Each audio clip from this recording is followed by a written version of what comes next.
Nina visits the gallery, and a concerned Ava informs her that she has been texting and calling her. Ava had heard Rick's brief summary of the custody hearing and questions Nina about what transpired. Nina sobs, saying it was all she feared and much worse. Nina informs her that Drew has so thoroughly embedded his hooks in Willow that she no longer recognizes her daughter. Ava can't believe Drew doesn't realize he's the problem in Willow's life. Nina claims she tried to tell him, but Drew has threatened to prosecute her and Portia for drugging him if either of them goes too far. Nina fears that the only way out of this is to tell Willow the truth about sleeping with Drew. Ava points out that she advised this from the start. However, she now warns Nina that Willow may not trust her, or that she may believe Drew when he calls Nina a liar. Willow will rely only on Drew now that she is gone. As someone who has alienated and lost her daughter, Ava advises Nina not to say anything right now since she cannot afford for Willow to hate her and cling to Drew. Drew returns home from a run, and Willow is surprised that he has already gone up and out. She believes she must have fallen back asleep and observes that she is still quite fatigued. Drew offers to prepare her breakfast, but she isn't hungry. She lacks motivation to begin her morning without seeing her children. Drew wonders if Willow has considered his proposal. She has, and she claims Drew is the reason she lost her children, so she can't see how marrying him can help her get them back. Drew thinks she's right, and he should never have taken her to DC or drawn up the guardianship paperwork. Willow makes excuses for him, explaining why he did such things. Drew claims the judge did not comprehend his motivations, therefore they will confer with a lawyer before making any decisions in the future. Willow feels like getting married because a lawyer says so, which makes her feel like she's using him. Drew realizes it isn't the most romantic proposal or wedding, but he insists on marrying her anyhow. Marriage is also a viable option for regaining custody of her children. Martin appears later and presents his case for Willow and Drew getting married. He also mentions that now that Drew's reputation has been rebuilt, they have a better chance of regaining custody. Drew wonders if that means Tracy will play ball. Martin is not pleased, but she has little option. Martin leaves and Willow tells Drew that the lawyer given her hope, and she can breathe again. She suggests to Drew that they get married. Willow and Drew kissed. Back at the exhibition, Nina agrees with Ava and mentions Willow's fragility when she left the hospital. Drew refused to let her go home with him and Willow. Nina then receives a text from Willow, asking them to meet at the pool. Ava considers this a favorable omen, and Nina believes Willow will be able to get through this after all. Michael is with Wiley and Christina at the pool, where Wiley is taking swim lessons again this summer. Wiley shows his father how Uncle Drew taught him to hold his breath. When Wiley returns to his teacher, Christina informs Michael that he did a good job covering Drew when he addressed him. Michael focuses on last summer, when he and Willow spent out with Drew and the kids, and wonders if he was simply unaware of what was going on. Christina warns him not to allow Drew's fury consume him, as she has seen it with Ava before. He must exercise caution and refrain from doing anything he would regret. Michael observes that she appears to be discussing something else and inquires as to her actions. Christina says she has done nothing. She does not want his rage at Drew and Willow to consume him more. She emphasizes that what is important is that he has the children, is at home, and is healthy. Michael tells her she's correct, and he'll focus on the kids when he feels the need for vengeance. He still hopes Willow will be able to spend time with the children, but he is unsure whether or not he will feel comfortable allowing her to see them. Wiley comes out of the water and is hungry, so Michael recommends they go home and eat sandwiches. Michael invites Christina to join them and they go off. They leave Wiley's Lila's Kids t-shirt behind. Curtis wants to work with Tracy. Curtis pays Tracy a visit at the Quartermain home, offering her the opportunity to work with him and give Drew the setback he deserves. She listens and Curtis informs her that, regrettably, her arrest on the red carpet at the nurses' ball has changed the public's opinion of Drew, and he now appears to be a victim. Tracy believes Drew framed her, which is why Curtis thinks they must find a method to persuade Drew to retract his charge. Tracy informs him about Martin and Drew's invitation for her to publicly apologize to him and welcome him into the Quartermain family, but she declines. Curtis wonders if they can persuade Martin to choose their side. Tracy doesn't think so, as he seeks vengeance on her for getting him detained. Curtis explains that he has someone tracking down Jacinda and claiming Drew took the drugs himself. This will cause the PCPD to drop Tracy's charges. When Michael gets home, Tracy tells him about what she and Curtis were discussing.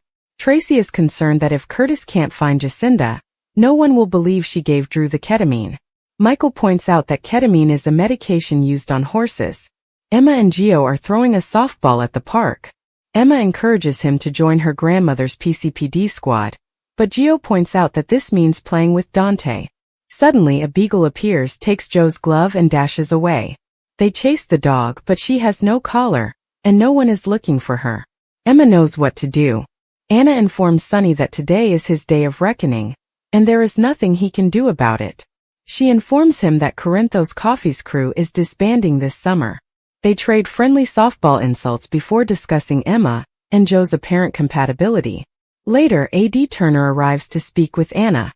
Anna does not want to talk about Sonny today. Turner truly wants to participate for her squad, and has heard that the league provides excellent networking opportunities. Turner receives a uniform from the coach, and Anna tells her that things might become competitive out there. Turner expresses gratitude to Anna and acknowledges that they started out on the wrong foot. She believes that after Sonny is gone, they will get along better. Sonny approached Gio and complimented his throwing arm. Sonny asks the child to play for Corinthos Coffee. Gio points out that his squad plays the PCPD, Deception and ELQ, all of whom he dislikes. Sonny believes he could have a lot of fun, and Gio eventually decides to play on Sonny's team. Emma returns with the dog, which is not microchipped. She thinks it's a stray, so she asks Gio to hold it while she takes a photo and posts it online to see if anyone claims it. Later, Sonny collides with D.A. Turner after she misses a ball, and it comes toward him. He laughs with her about how she's not a good softball player, and Turner admits she's been told this before. The intern, Trina and Kai are sleeping over at her house. Kai tells her about his meeting with Drew, who apologized and is shelving the project. Drew assisted him in preparing for a future without football by offering him a paid internship. Trina suggests he take some time for himself, but Kai believes this provides him something to focus on right now. However, he wants to graduate from PCU and stay with her, therefore it may not be the best moment for him to relocate to DC. Later, Trina travels to the gallery to update Ava on the newest developments with Kai and Drew. She claims Drew has offered Kai a position as his intern, and Drew refuses to let Kai go. Meanwhile, Kai stops by Drew's house to decline his offer. Kai feels relocating to DC is not the right decision for him. He wants to graduate and be with Trina. Willow and Nina meet beside the pool. Willow glances all about her, perplexing Nina. Willow discovers Wiley's t-shirt that he left behind, but Nina claims Wiley has not been here. Willow claims Wiley took a swim lesson today, and this t-shirt is his favorite. She has to return it to him. During the show's final moments, Gio has lost sight of the dog in the park, but she quickly approaches him, followed by Emma and Anna. The dog snatched Anna's cap this time. Emma has yet to locate the dog's owner, and if she cannot, she intends to keep it. She wants to call herself Outback. Turner tells Sonny that she was not permitted to play ball as a child, because her mother was afraid she would ruin her teeth and squander the money they spent on braces. Sonny believes she has a lovely grin and should smile more. She wishes him a good game. He proposes that she keep an eye on the ball in the future. Ava asks Trina if she tried to persuade Kai not to take Drew's job. Trina didn't, and she thinks Kai understands exactly what he wants, which she appreciates. She'll back his decision, and he's not moving to DC. Trina reveals she wants Kai away from Drew. Drew understands Kai putting Trina first, but the internship is flexible. He'd like him to visit DC a few times per year, but Kai can stay in Port Charles and represent Drew while he's there. Drew informs Kai that he is exactly the type of person he wants on his team, and he is a natural. Kai accepts his offer and asks when he may begin. Nina warns Willow at the pool that she shouldn't go to the Quartermaines right now. Nina notices Christina and invites her over. Christina came seeking for the t-shirt they had discovered. Willow inquires about the swim lesson, and Christina explains that Wiley was able to swim across the pool in one breath. Christina removes the clothing from the bewildered and plainly devastated Willow. Nina asks Willow if she asked to meet here with the hopes of seeing Wiley. Willow says, "Of course I did." Nina tells her that she is not permitted to visit her children, and she cannot do anything to make the judge believe she is violating the court's order. Willow understands her mother's point, but things won't stay this way for long. She tells her mother that she will be married to Drew by the time the visitation hearing is scheduled. Back at the Q's, Martin enters to greet Tracy. Curtis and Michael are still there. Martin inquires whether he is organizing this press conference or not. Tracy laughs that she misplaced her statement, so Martin gives her a new one. She instantly rips it up, and Curtis instructs Martin to schedule the conference. Michael believes the less they have to deal with Drew the better. Tracy agrees to perjure herself after reading Martin's badly written statement. Drew Kane had never expected love to return, not after the betrayals and wounds that life had thrown at him. Port Charles had not been kind to him in the last year. His feud with Michael, the breakdown of trust between him and Carly, and the truth that almost lost him everything. He'd been wandering through life half awake, forced to move forward by obligation but bearing a weight he rarely acknowledged aloud. Despite this, Willow Tate remained present at the quietest moments, when no one else appeared to understand his pain. Willow had long proven herself to be more than just Michael's companion and Wiley's mother. She'd been through her own crucible, from losing her kid to being diagnosed with cancer, and surviving a transplant that almost lost her everything. Throughout it all, she maintained a soft resilience that Drew found himself drawn to more and more as time passed. They had grown closer in the shadows of everything they had lost, quietly forming a connection neither had intended. But there it was, undeniable and increasingly impossible to ignore. Their relationship had not begun with passion or haste. It moved slowly, like a chapter from a narrative neither of them expected to read again. Willow had taken some time to think that her heart could belong to someone new. She hadn't really found closure with Michael. Their split was more of an unraveling than a clean break. There were no screaming confrontations or last ultimatums. Only silence, alienation, and the creeping knowledge that they were no longer on the same path. Michael had been preoccupied, split between protecting his family, controlling ELQ, and preserving his carefully cultivated sense of control. And as much as he loved for Willow, Drew was the one who saw her clearly in the calm aftermath, the person beneath all the titles. She had found herself confiding in Drew about things she hadn't told anyone else, about the loneliness that came with remission, the weird shame of survival, and how even joy might feel fragile in her hands. Drew listened. He always did. Drew proposed marriage to her on a quiet Sunday afternoon, long after they had begun to spend more time together. There was no ring. There's no crowd. Just the two of them, a bottle of wine, and the gentle aroma of early summer wafting in through the open windows. Willow laughed at first, thinking he was joking, but Drew gently took her hand and said, "I mean it. Life is short. We've both lost enough. Maybe it's time we chose happiness on purpose." Willow had stared at him for a long time, the wine forgotten and the sounds of the world outside blending into a single vague hum. A year ago she would have declined.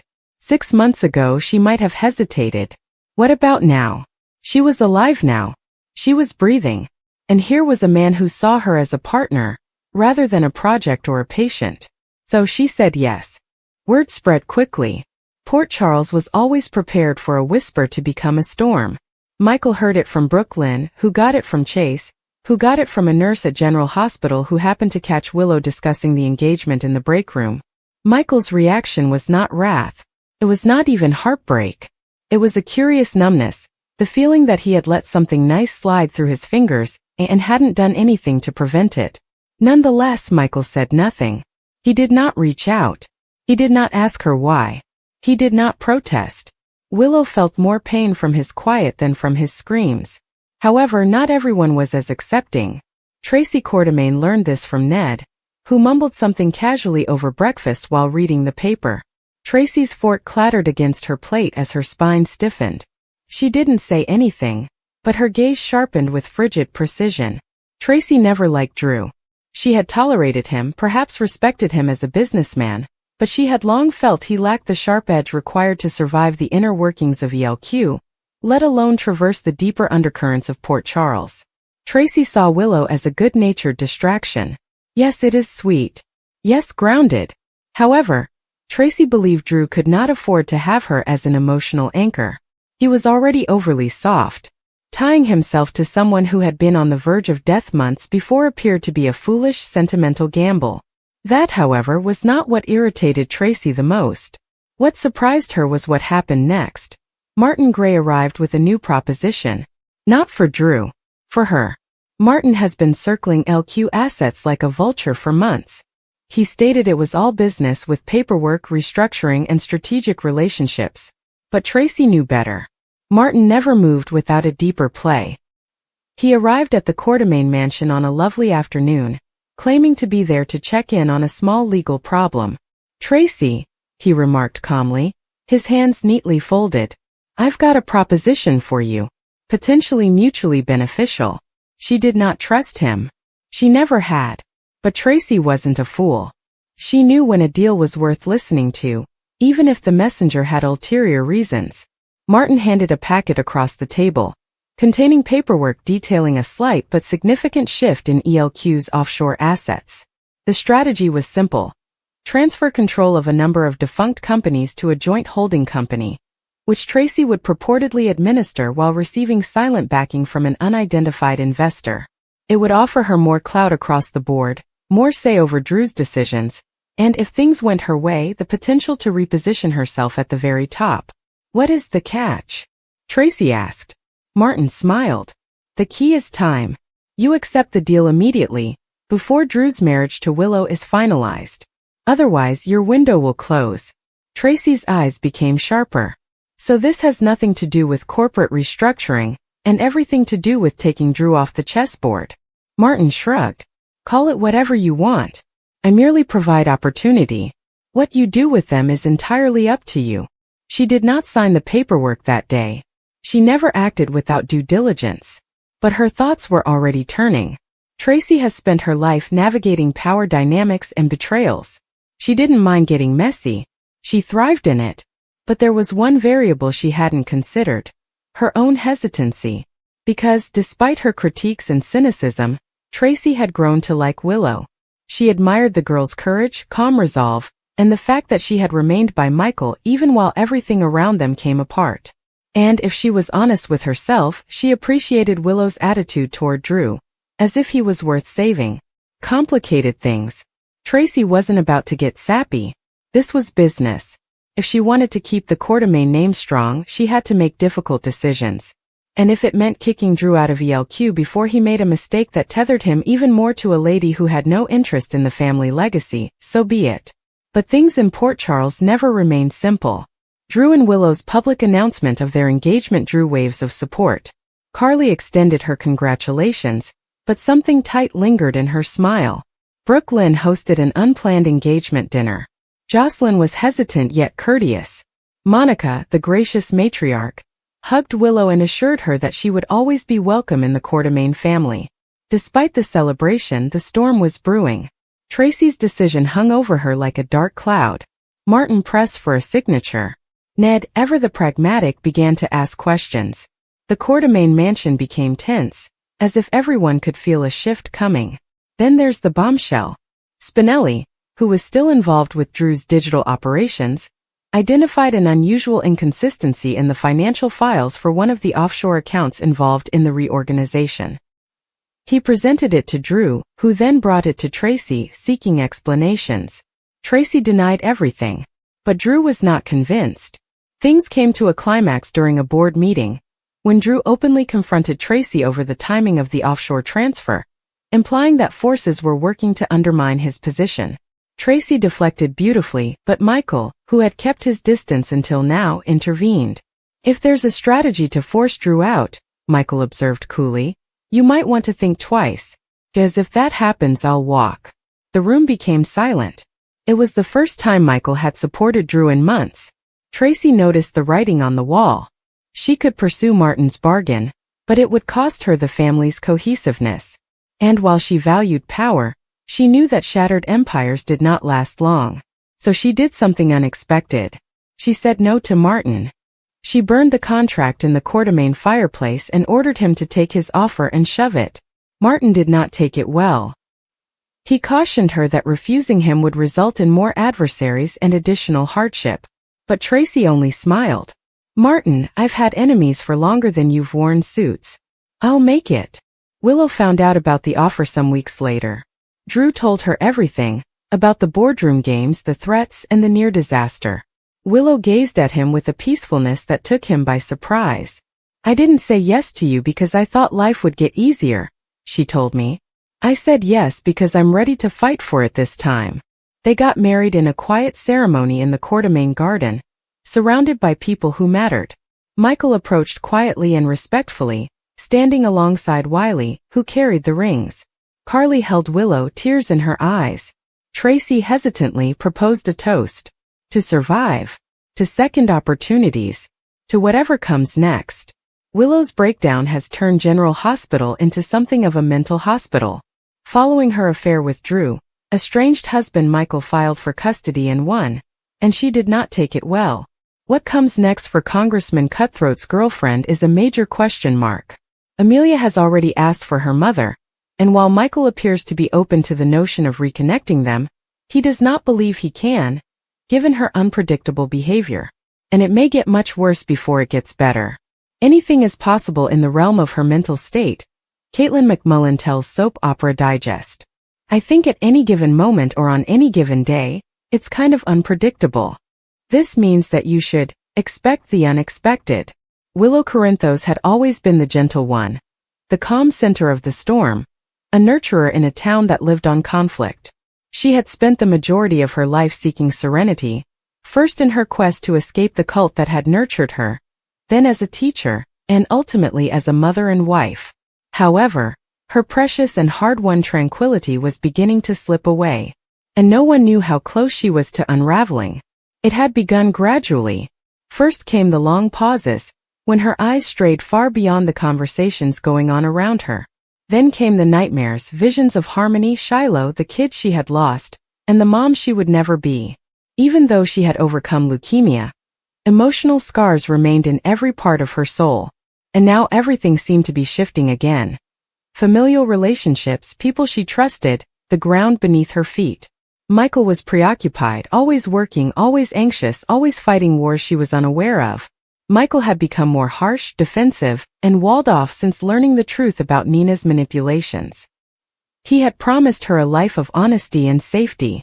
Despite his physical presence, he was emotionally vanishing. Willow could feel it. Even during the darkest stages of her illness, the distance between them made her feel more alone than she had ever been. Her chest ached constantly, part anxiety, half disappointment, and it seemed to become worse with each passing day. She began to doubt everything, including her duty as a mother, her marriage, her place in the Corinthos family, and the sacrifices she had made to fit into their complex society. It didn't help that Nina, her biological mother, was once more at the center of pandemonium. Willow had worked so hard to give her a chance, to create some sort of bond after the long and terrible path to knowing the truth. But Nina had betrayed both Michael and Willow. The lies, deception, and self-serving choices were all too much. Even so, a small part of Willow craved for a mother. That need made her angry with herself. She started to snap. Small outbursts at work, abrupt replies to friends, emotional barriers erected without warning. Sasha was the first to notice. Willow abruptly ended a conversation at deception, which was unusual for her.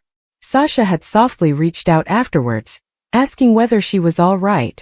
Willow had smiled, too fast, too brightly, and explained that she was simply sleepy. But Sasha recognized the signals. She had seen that brittle edge in the mirror before during her own spiral. It worried her. Willow's anxiety increased the day she overheard Michael on the phone. He was in his office with the door cracked, speaking quietly. She hadn't meant to listen, she'd never eavesdropped, but something in his tone made her stop. No, I have not told her yet. She doesn't need further stress right now, so I'll manage it. I always do. That was sufficient. Willow walked away with her stomach in knots. What didn't he tell her? What decision was made without her involvement this time? And why did Michael constantly believe he needed to handle things for her? She wasn't a patient anymore. She was not fragile. However, he treated her as if she were made of glass. Later that night, she addressed him, albeit quietly. She inquired as to whether there was anything happening that she should be aware of. Michael evaded and said everything was good. Willow did not believe him. The untruth was in his eyes. She didn't push any further, not then, but something inside her started to boil. The next day she found herself staring in the mirror, unable to recognize the woman looking back. Her face looked pale and haggard, her eyes shaded by something more than tiredness. Was she losing herself again? Was this how it felt to sink into madness? Or was it simply that she had been pretending to be fine for so long that the facade had finally crumbled? She began visiting old haunts, the graveyard where she had once lamented her son, the chapel at General Hospital, and even the old cottage near Beecher's Corners where she had once hidden from the world. These spots provided her with weird comfort while simultaneously causing anguish. They reminded her of who she was, who she had become, and who she could be becoming today. Her world got more unpredictable. Even the tiniest things irritated her. Wiley's spilled juice resulted in a full-blown tantrum. Michael's delayed call set off an hours-long spiral of suspicion and uncertainty. She became obsessed with order, arranging the pantry until her fingers bled from the sharp edges of cans, scrubbing floors at midnight, and redoing grocery lists 5 times. Control. She needed control over something, because everything else was drifting away. She stopped answering Nina's calls. Carly texted me, but I ignored them. Jocelyn came by to check on her and she shut down. She despised being viewed as this, weak, shaky, and lost. She did not want their concern. She needed answers. She wanted someone to look her in the eyes and say, "You're correct. Something is wrong." The breaking point occurred during a Corinthos family meal. Sunny had invited everyone. A rare display of unity. Willow was not planning to come, but Michael persisted. He figured it would help. She knew it would only make matters worse. It felt weird from the time they arrived. Nina was there, of course, still attempting to earn forgiveness and pretending she hadn't nearly destroyed the entire family unit. Willow tried to remain calm and smile for the sake of the children, but her control over her emotions was slipping. Then Nina made a toast on redemption, second chances, and the value of family. That was it. Willow slammed her glass down, causing everyone to flinch. Silence ensued. She stood, shaking.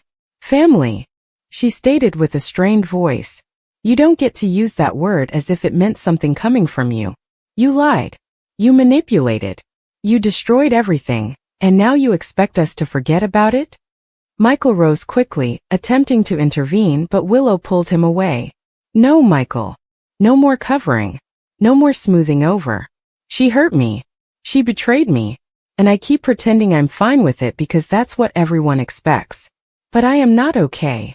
Nina was astonished, tears welling up in her eyes, but Willow refused to stop. "I needed a mommy. And you lied to me. And now you seek redemption? You don't get that just by crying and toasting." Then she turned against Michael. "And you? You think protecting me entails lying to me? Do you think I'm too weak to handle the truth? You don't treat me like a partner anymore. You treat me as a patient. I'm not broken." Michael attempted to talk, but Willow had already stormed away. The air outside struck her like a slap. She raced blindly, aimlessly, until she arrived at the hospital chapel. In the murky solitude, she sank to her knees and wailed. Not smooth, delicate tears, but guttural sobs that shook her body and left her gasping. She didn't know how long she was there. In that moment, time meant nothing. She had reached her limit. However, sometimes hitting the edge is what provides clarity. When she eventually stood up, her hands trembling, she knew something. She did not want to be the silent one anymore. The peacekeeper. The girl who smiled while in pain. She wanted to be authentic, messy, flawed, and angry. She wanted to regain her life on her own terms. The next day she went back to therapy, not because someone urged her to, but because she wanted to better understand herself. She asked the questions she had been avoiding for years. She delved into the aspects of her past that still troubled her. It was painful, but it was real. She started making modifications. She explained to Michael that if their marriage was going to work, they needed to be equals again. No more secrets. There will be no more protection disguised as control. If he couldn't take it, she would walk away. She wrote Nina a letter, not asking for forgiveness but for closure. She spoke what she had to say and then left it at that. Whether Nina read it or not was irrelevant. It was not for Nina. It was for Willow.